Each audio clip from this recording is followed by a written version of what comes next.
Hello everyone, my name is Moni and we are back here again to talk about a few things I'll be doing on my Street Triple 765. So today we'll be replacing the chain sprocket set for the bike. It's been around 20,000 kilometers that I've ridden it, and it's due time that I changed it. Went through the internet and searched through what would be the best option for the bike, and it takes a 5 to 5 pitch Z-ring chain set. So I looked around and found different options from DID and SJOT and a few other brands, and most of them are pretty much the same. And I mean the specification is pretty much the same. And the Triumph showroom, the agency was charging around 20,000 for the complete set, exclusive of the installation charges. So it was around 22,000 and some spare for the complete changeover. So I did some research, and I wouldn't say research, but I did some looking around and found the best and the most cheapest option that was a direct alternate for the regular offerings. I bought myself a roll-on brass kit which is for a Benelli TNT 600. It takes the same chain sprocket specifications. It has a 5 to 5 pitch Z-ring. So I opted for that chain. The sprocket is completely different. I'll show you. So the stocks chain set comes with this sprocket. Although the number of teeth match, but the number of holes and the diamond and the position of the holes do not match with my bike. Obviously, it's for a different bike.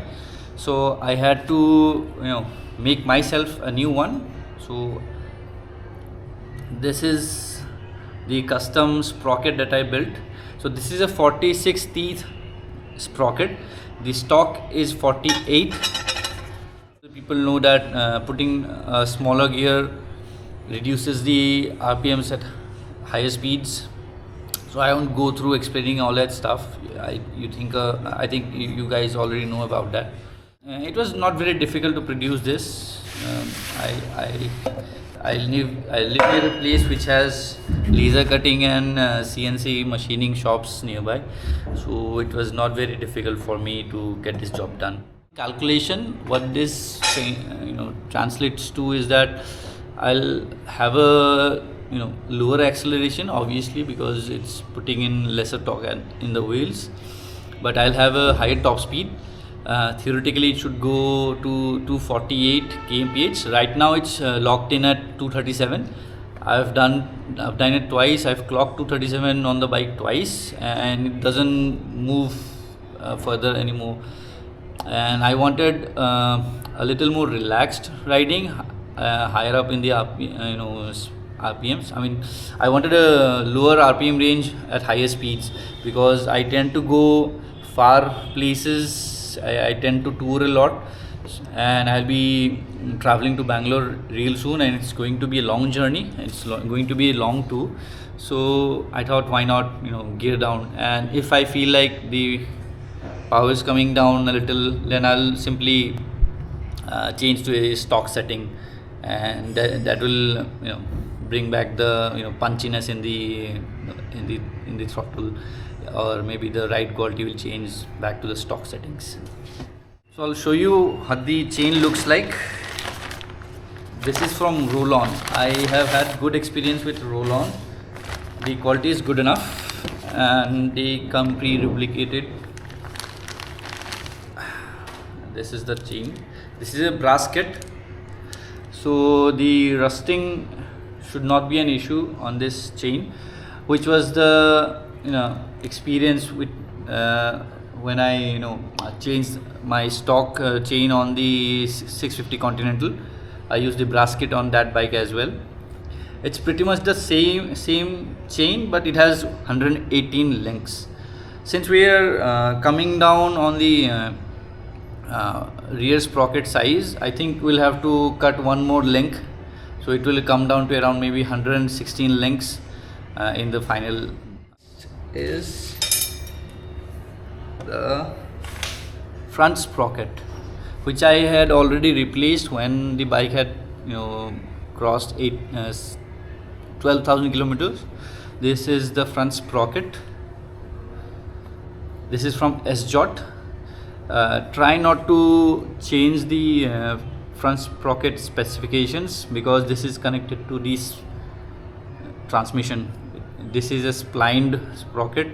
So what happens is, if you change the front sprocket and there is an issue with the spline, and if you maybe by any chance damage that transmission shaft, you're in for a big trouble. So try not to mess with that. So I'm sticking to the stock 15 teeth sprocket here. This is standard issue. You'll get it from many online shops. I got it from, I think, I forgot the name, Riders Junction, I don't know. There are many shops selling it. This is from SJOT. And one more important thing that you'll have to buy is the master link. This is from DID. I got it from Bikers Stop. I'll share the web page here somewhere. This is a master link, and you'll need another tool to install this master link. So the complete spares that I got for myself costed me maybe under 10,000 rupees. If you had to get it from Triumph dealer itself, it would have costed you around 20,000, but that's what they told me when I asked them. And those are not a brass kit, so they still rust a little and they don't look as good as the brass kit.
The chain, we have to cut it.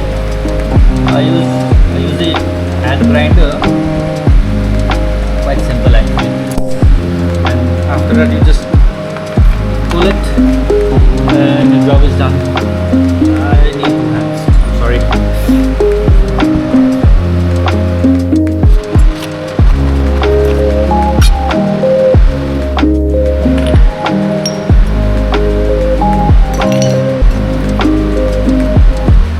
close the washer.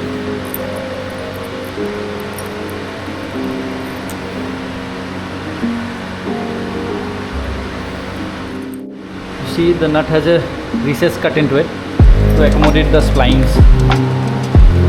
Make sure the recess is facing that way.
Brass link looks good.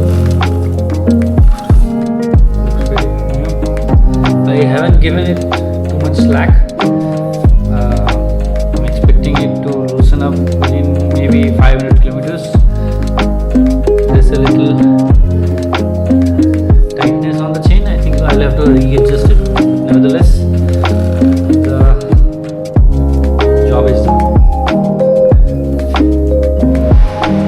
The job's done and the chain's installed, the sprockets installed, and everything's moving smoothly. I'll show you the condition of the old sprocket.